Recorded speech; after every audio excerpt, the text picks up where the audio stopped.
It's the Lance Tamashiro Show, delivering no-nonsense, real and practical steps and strategies that'll have you making money. Don't have a business? Stay tuned and grab some ideas that'll get you taking action and not just sitting around thinking about it. Warning, the Lance Tamashiro Show is only for you if you're a serious action taker ready to make real money working your own business and getting real results. It's time to get down to it. Here's your host, Lance. Hey everybody, how is it going? We have a great show lined up for you today. You know, my guest today, his name is Ben Gioia, and you guys are absolutely going to love him. He's going to talk about, well, first of all, the most interesting thing is that this guy's actually escaped death 4 times. And not just escaped death 4 times in his life, but in 72 hours. So we're going to talk about that. Sounds like he went on a crazy trip to India, and he's lived about it to share some stuff with you. And I think there's been some big lessons that he's learned that's going to apply to your business, apply to your marketing, and help you start making some more sales online. He is the author of a book called Marketing with Heart, and he's the marketing board chair for Conscious Capitalism Bay Area. So Ben, what he's going to do for you guys is he helps entrepreneurs, visionaries, leaders, help you guys serve, succeed, and transform people's lives and hopefully your own by using the things that you know, your leadership, your authority, your empathy, and influence in a way that's authentic so that people can trust and inspire action out of them. And if you think about it, you know, one of the things that we always talk about on this show is how you can build that relationship, how you can use your authority so that you can make more sales, increase your business, help your life, and help the lives of others. So Ben, I'm super stoked to have you on here. We got to chat a little bit before this show started, and I didn't really want to bring it up because I didn't want to know too much about this, but I'm dying to know about this death experience that you had, because I've had some growing up, but mine were mostly like self-induced and you know, those afterwards going, phew, I made it through there. So welcome to the show. Thank you, Lance. It's really a pleasure to be here, and so excited to have this conversation with you and to really serve, you know, your listeners in the best way that I can. So appreciate the opportunity a lot. Awesome. So let's talk about this escaping death. And first of all, I mean, the big reason I want to know about it is obviously I love near-death stories because they're always like, wow, I can't believe I did that. But also, I mean, this had to have made a dramatic shift in your life and maybe even the trajectory of where you were going after something like this happens to you. Yeah, that's exactly what it is. Yeah, I got you. It's funny because you use the word self-induced to describe your own experiences. Yeah. And, you know, this was technically self-induced as well.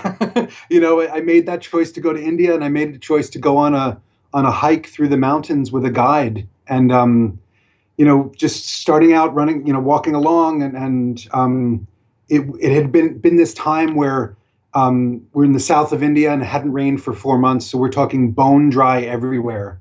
And we're walking, and all of a sudden, you know, we're kind of in this forested area. We're already up in the mountains, and we hear all of this, like, you know, yelling and really agitated voices, all in a language that I don't understand at all. And the guy turns his head to me and he says, "Run." And I said, "Run?" And he said, "Run." So we go running down the path and, you know, running for, I mean, it might have been 15 minutes. And in my head, I'm thinking, you know, because I'm from New York, I'm thinking, okay, either the police are chasing us or very bad people are chasing us. I have no idea. So we stop and we take a breath. And I said, you know, like, what the hell was that? And he said, there were fires. And there was actually an out of control fire that a whole village was trying to contain. Oh my gosh. And we were running from it. And, you know, we walk about 100 feet further as I'm trying to process this whole experience. And we come out onto this plateau. And I look to the ridge on the left of me, and there are 12 fires burning. And I look to the ridge at the right of me, and there are 4 fires burning. And I just went, oh my God, you know, like, I don't know what to do here other than really just kind of keep my focus on staying alive. And what does that look like? I have no idea. You know, this is way before I had any clue of, you know, a spiritual practice, you know, mindfulness, you know, a way to cope with what the heck was happening inside of me. I had to survive. And, you know, the trek continued, the walk continued. And you know, we went from there to you know, stumbling upon a snake on the path. I didn't see the snake, you know, little small green snake. And my guide stops me and he points to it and he says, "Snake." And apparently this is a deadly, you know, tiny poisonous snake. You're thinking that's a worm. Right, exactly. I mean, not much bigger than that. Maybe, and then so we sit there and we throw little sticks at it and eventually gets off the path. I'm like, okay, great. And we go further. And I'm, just as we're going through this, just having these like spikes of adrenaline, out of survival. And then, so, so as each event or each circumstance is happening, I'm getting like higher with the adrenaline and then more exhausted from the experience, just going, so it's starting to not even phase me anymore. It's like, okay.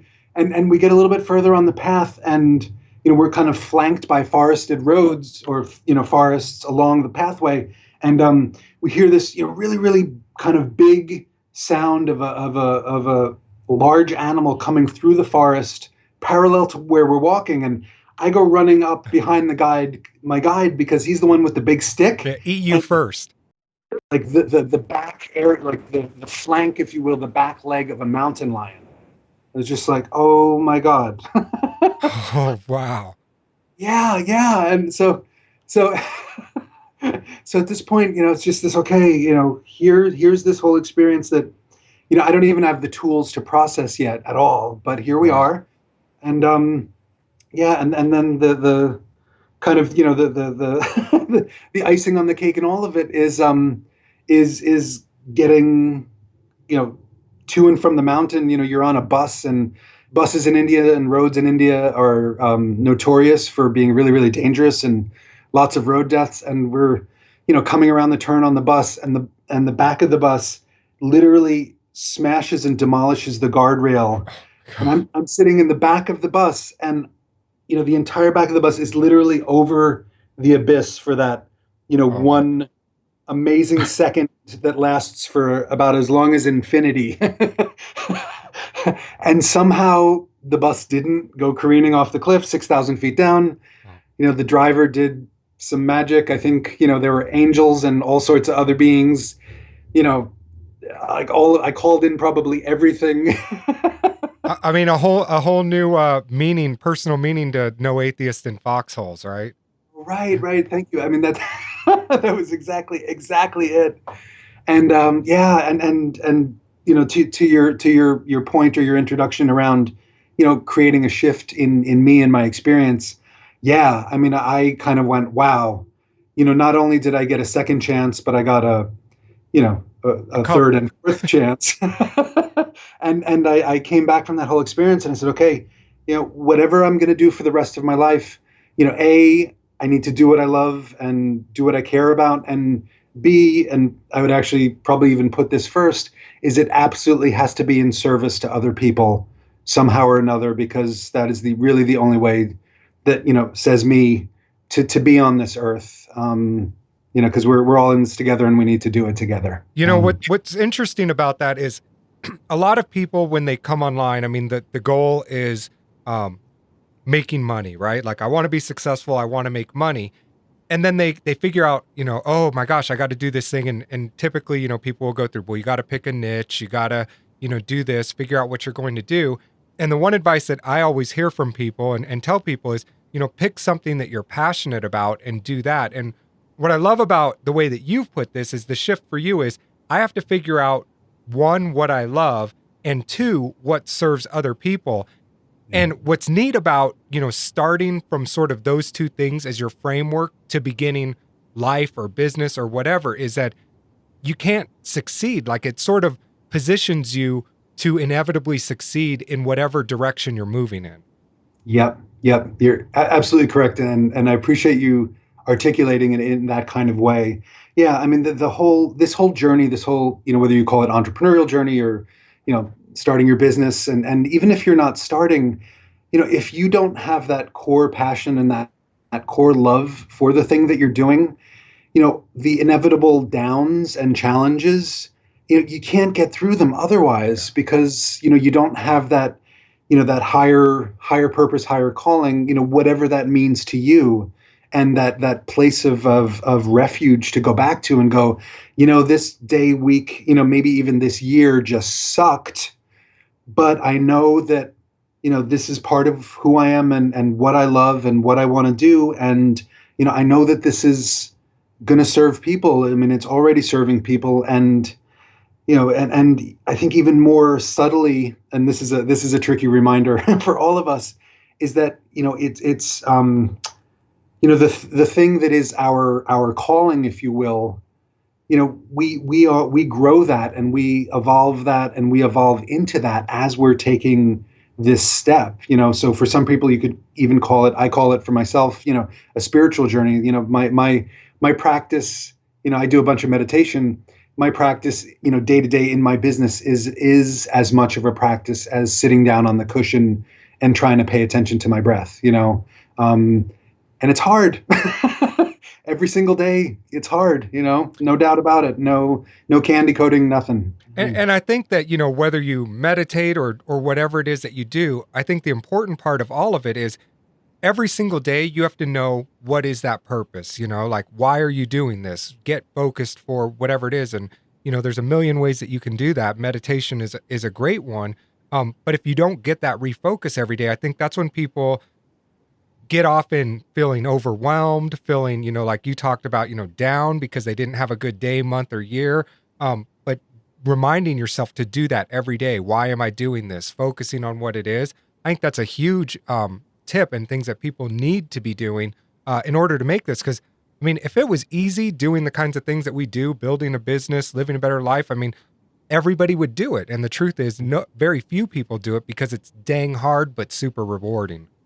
Absolutely, absolutely, yeah, and it's so funny because one of the most important things, just in what you just said, is having, articulating that purpose, getting clear on it, and then literally having it, printed out on the wall in front of you, so you can just keep looking at that, I share that with clients, with coaching clients of mine, for example, or I'll talk about this from stage, and the question I sometimes get is, well, what if you don't know what that purpose is?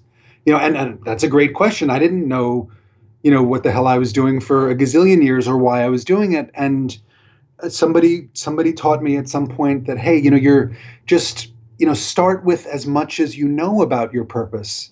Be in that place of passion and know, just be honest with yourself of what's even the 10% of that for me. Okay, if I can get that much and focus on that, the next steps of clarity are going to come, the next people, the next experiences, the right book, the right podcast, that's when all of that stuff starts coming in. Because, however you want to take my next statement, the universe, so to speak, God, whatever the big forces that are moving stuff beyond our comprehension, it responds, they respond, and they start feeding back to us the things that we're literally putting out, to them or to it.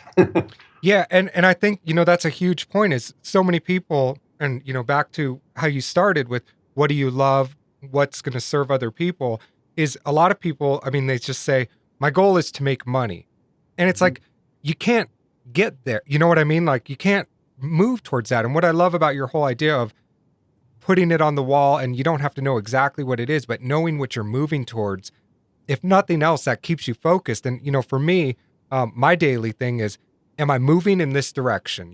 If I'm making a choice or deciding to take time spending it doing X, Y, or Z, and I've got two choices, the right choice for me, and I don't always make it, is to choose the one that is to that bigger goal, moving me towards it. And I don't know necessarily what the step is after that, but I know that if I do this, it's at least moving me in that direction. Exactly.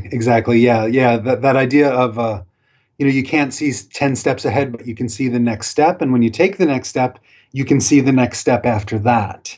Yeah. So let's talk a little bit about this book, like, and this whole idea. The one of the things that really stood out to me when I found out about you was this whole idea of conscious marketing. So, I kind of have an idea from the things that you've been saying, but can you kind of talk about what that is, how you came up with that, and how people can use sort of this idea to better themselves in their business? Absolutely. Yeah.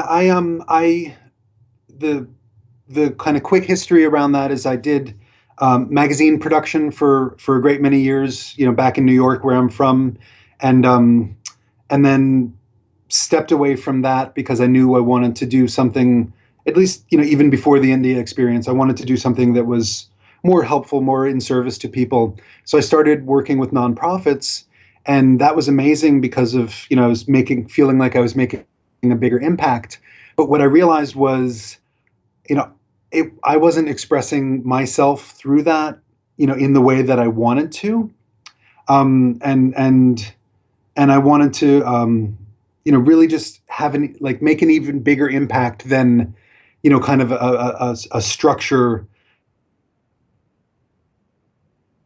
that I was part. I think really big, and keep that as my, keep that as my energy of, as my feeding energy, if you will. So I started thinking, okay, what does that mean, and how can that be done? And I kept seeing all of these people who have these great ideas, not just individual people, but businesses, organizations, of all sizes, who are doing great stuff, but their message either wasn't getting out there the right way, or they were doing that, what so many people have learned, is traditional marketing and traditional advertising, and the stuff around, fear and manipulation, and the used car salesman, so to speak, all of that stuff.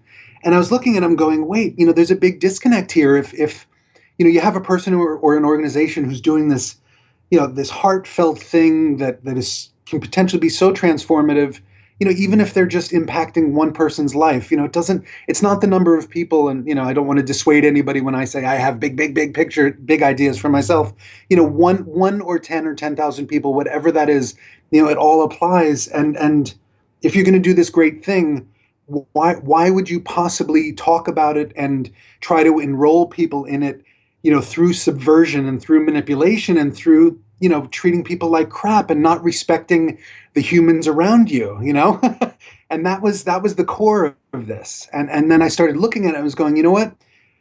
You can, do marketing, and you can communicate with people, and you can be influential, and do it from the heart and be effective, and if you really just focus on transparency, if you focus on educating people, if you focus on that, that idea of win-win, as Stephen Covey calls it, how do you make the outcome the best possible thing for everyone? Then that puts you in a really good place. And then from there, if you, really focus on, I like to say, if I was trying to influence my grandmother to take more vitamins, would I try to scare the hell out of her? Would I try to drop a guilt trip and say, Grandma, you don't love me if you're not taking your vitamins? Or would I really, really educate her and kind of do my best to open her eyes, to the realities and to the possibilities, and how that, and connect that to, her goals and dreams of, living it a little bit longer, spending more time with her grandchildren, and being able to, have fun with her grandchildren as well. So it's not just, she's the person, laying on the couch over there saying hi to her grandchildren for 5 minutes, but how does she really, be in that place with them? That was kind of how it all came together for me. I mean, what's interesting about what you said is, I've studied copywriting and sales and all of that stuff, and you're exactly right. I mean, the normal sales process that is taught historically is scare them, give them a solution, and then give them an outcome so they're not scared anymore, right? And you're right. I mean, I've never thought about it like this, but you're right. There is a huge disconnect between we're out there trying to save the world, or we're out there as a charity, or whatever it is, and they always lead with, let us scare the crap out of you.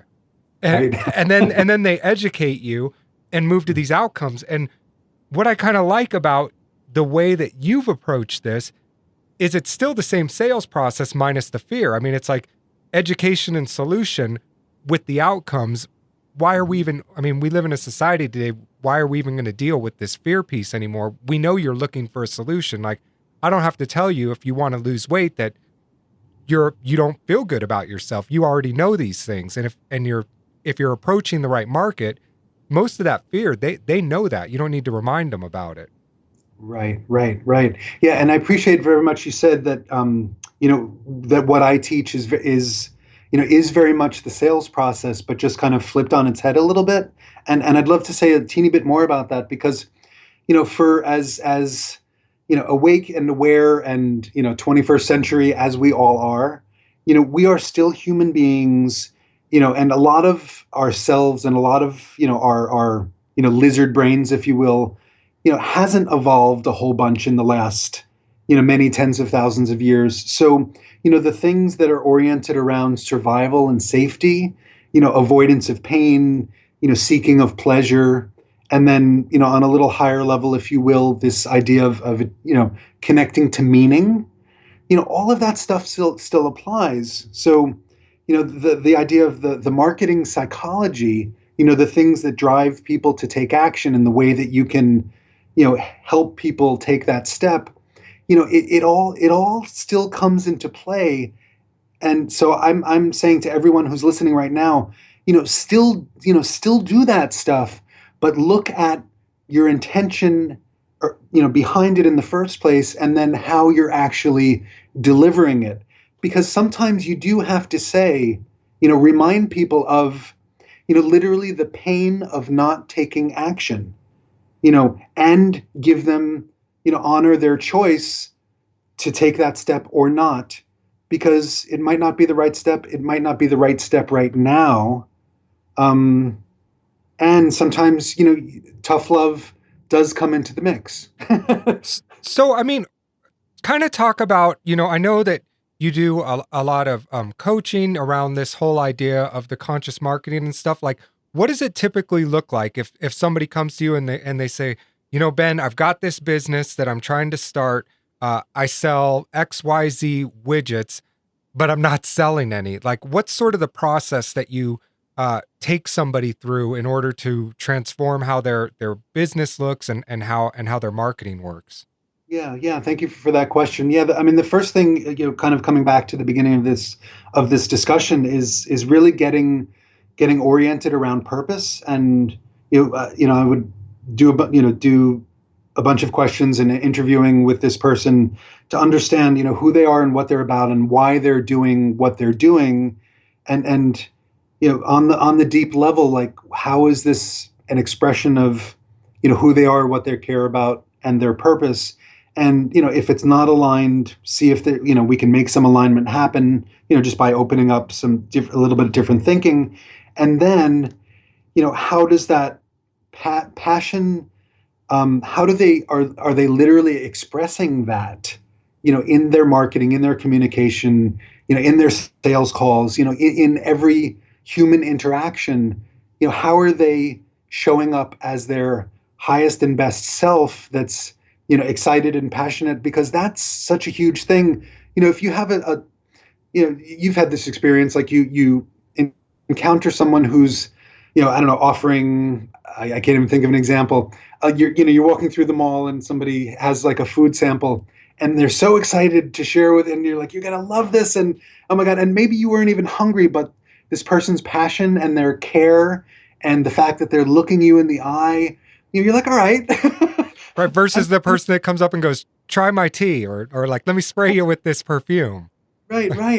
Yeah. And cause you see, how much they love it and how much they care about it. So that's one huge part of it.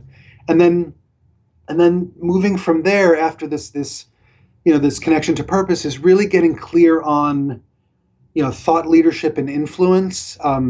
So we all exist in a really crowded market, like pretty much no matter what our niche is, or the audience that we're serving.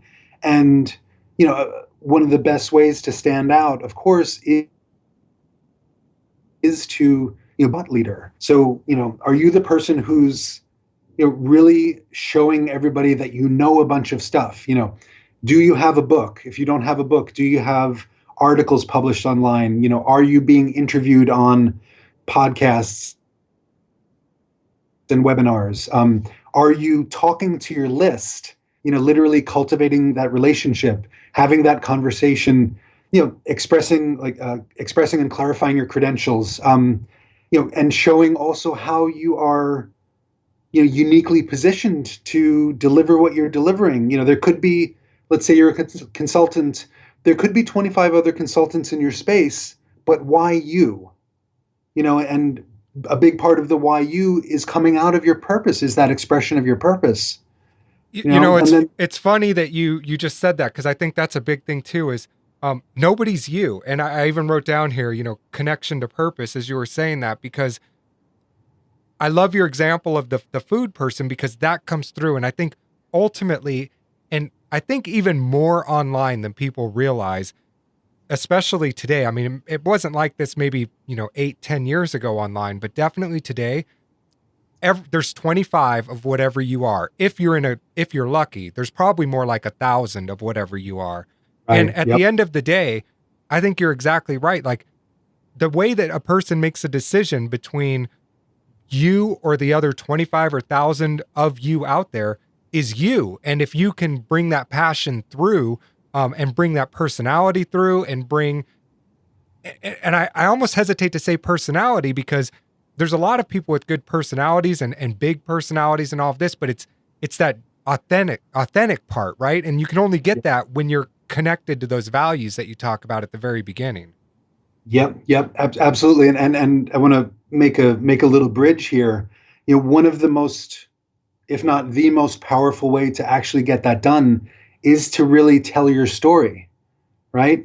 I have a unique story, and not everybody has such an exciting story, but it doesn't matter, because the story is not just hey, I had this experience. Your story is as much you know um, hey, when I was getting my PhD in lifelong learning, what I really figured out is that people over 50 are being taught all of this stuff around longevity and aging, but they're not actually being taught stuff around quality of life.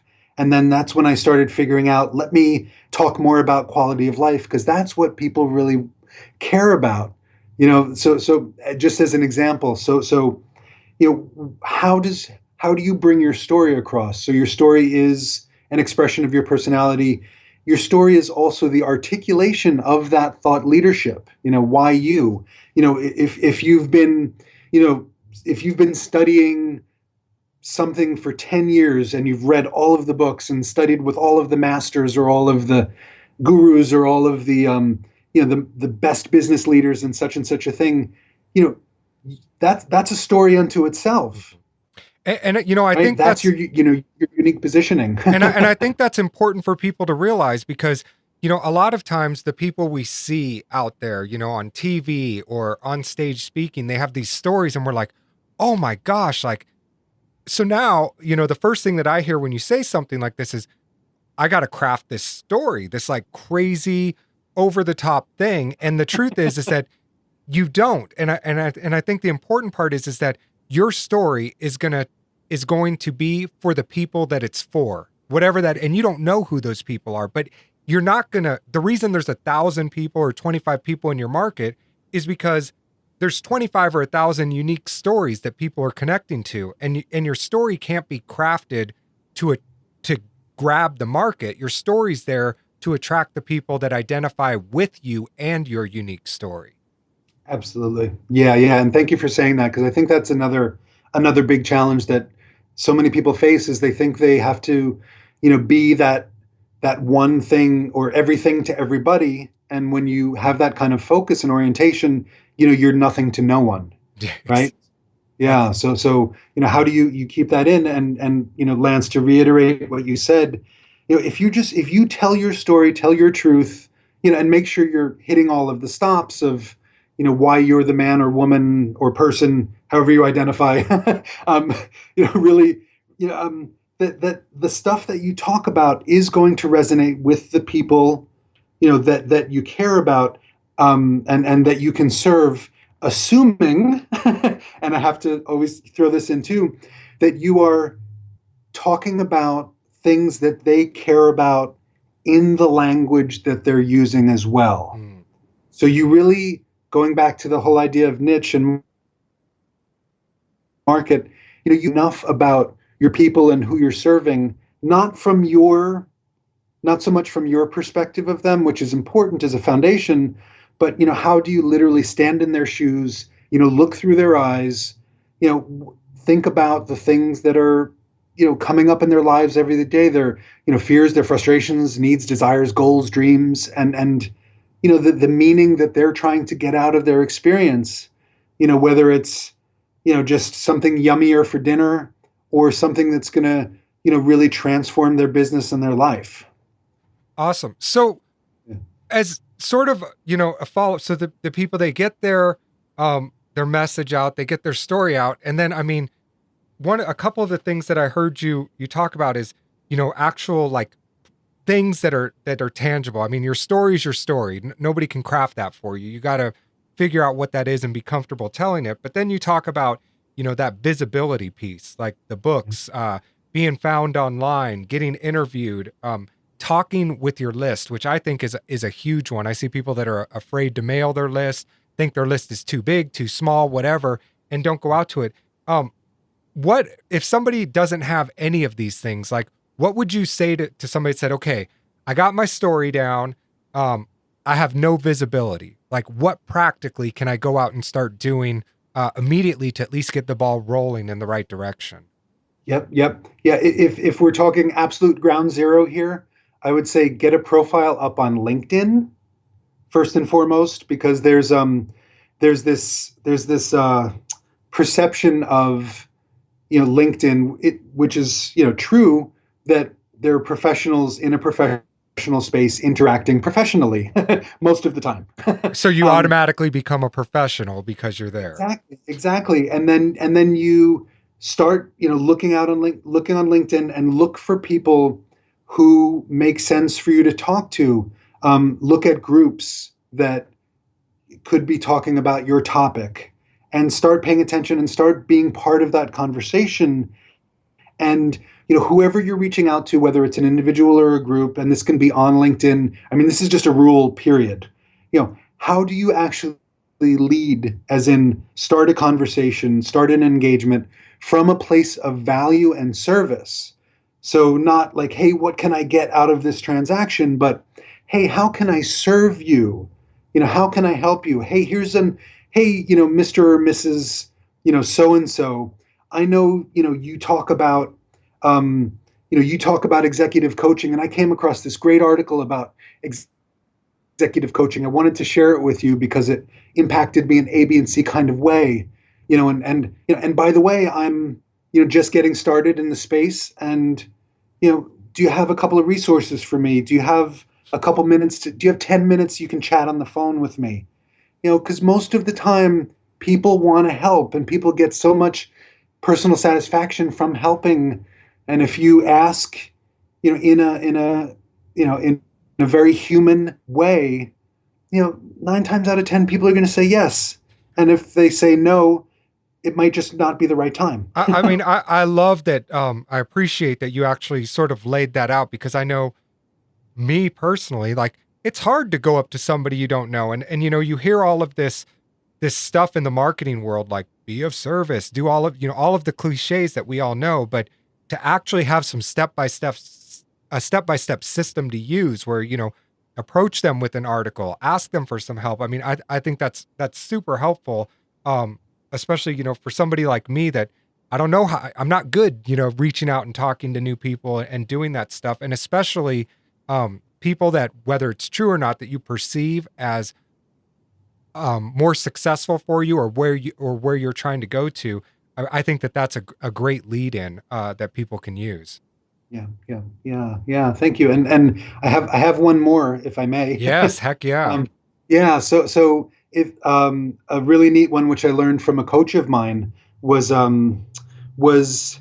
if you want to figure your way into something, that is a passion of yours, and you want to bring something special to the market around it, go on Amazon, look at a bunch of the books, read all of the table of contents, and read the reviews that people give, and see what people are talking, what the material is, and see if there's a gap in the material. Like, everybody's talking about this, and this in this space, but nobody's talking about this particular thing, because none of the books are talking about it. And maybe even in the reader reviews, one of the readers was like, hey, great books, except they didn't tell me how to do this. Right. That can be a gold mine right there. I love that. Perfect. So, I mean, Ben, what, I want to put you on the spot here. I kind of like to do this because It's something that nobody's ever prepared for. And I always think that that's good. But what is, you do this business stuff, you've got your coaching, you run your own business. What is like the one tool or the one service or place online that you use more than anything, that if somebody was to take it away from you, you would really be hurt over that? Is it do you mean like, is it something like my own website, or is it a resource that I Like a use? resource that you use. Yeah. I see. Um, God, if they took Google search out of the mix, I would be dead in the water. Awesome. Google Yeah, search. Yeah. yeah. And I mean, I use that one a lot too, especially, along the lines of what you've been talking about. A lot of times when I'm looking for somebody for an interview, or I'm thinking about buying something, the first thing that I do is I go put their name into Google. Yeah. And back to your point of visibility, I want to see how long they've been around. I want to see what people are saying about them. I want to know, are they somebody that, position themselves as being this crazy marketing guru, and it turns out, they don't even have a website. Like I Yeah. agree. I mean, Google's a very important tool these days. It really is. It really is. And Lance, I don't know if you ever read the book, and I say this as much to everybody who's listening. There's a book called from an author, Daniel Pink, called "To Sell is Human." No, I haven't read this one. Oh, it's brilliant, absolutely fabulous. Recommend it. Recommend it. But the point that I want to get to here is what the author talks about is how in and I can't remember the exact terminology he uses, but in this day and age, all of the selling that happens and all of the business that gets transacted is so much more peer to peer than expert to non-expert. So in the past, if you needed a vacuum, you would go to the store, and the vacuum salesperson would be the expert, and they would guide you to make a choice, and maybe they were guiding you into a choice that was not for your best interest but for their best interest. So this day and age, you go online to Google search, let's say, and you can walk into that vacuum store, for example, with as much, if not more knowledge than the Yes. salesperson. Yeah. And that's kind of a fun thing to do if you've never done this. And I'm sure everybody has, but you've done your research, and it's always fun to ask that question or say that thing where they look at you kind of dumbfounded because you know more than them. Yep. But Yeah. that is definitely true. Well, Ben, I super appreciate you being here. Where can people find out more about you? Find out about your book, find out about this stuff that you're doing. This marketing with a heart thing is kind of a complete shift versus what a lot of people are hearing in the marketing space. Yep. Thank you. Yeah. So my book is available, in print and, all the digital forms and Kindle on Amazon.com, and it's Marketing with a Heart. And then my website is also marketingwithaheart.com. And what I'll have available for your listeners, Lance, is if they go to marketingwithaheart.com/Lance, there'll be I have some good tools and training that I want to make available to people. Awesome. A chapter of my book, a couple of videos. They're more audio, but they're presenting as videos. So I think the stuff that really focuses on the conscious marketing things that we talked about today, the thought leadership things, getting to know your audience and building that relationship. This is kind of the a crash course in that stuff. It's very informal. It doesn't take that long, and I think it'll really open a lot of eyes and hearts and doors for everyone who's listening. Awesome. Well, Ben, I super appreciate you taking your time. I know you're a busy guy, to share some of this with our audience. I think you gave, not just a great overview of how to maybe look at your sales process different and even your whole business a little bit differently, but some excellent, solid step-by-step strategies and things that people can start implementing today. So if you guys are listening to this right now and you really love the stuff that Ben's been talking about, go over to marketingwithaheart.com/Lance. Check it out. He's got a tool, some training, a crash course, all waiting there for you. You can also get the link in the show notes for that specifically if you want to. And as always, we thank you all for listening to the show, and we'll talk to you next time on the Lance Tamashiro Show. Thanks a lot, everybody. Bye now. That's a wrap, folks. Hopefully you've taken something away that'll get you started either with your own startup or getting your business to a new level. There's more, so be sure to subscribe to the show and give us a review. We're always looking for great feedback and new topics that matter to listeners. Bye for now, and remember, subscribe, rate, and review.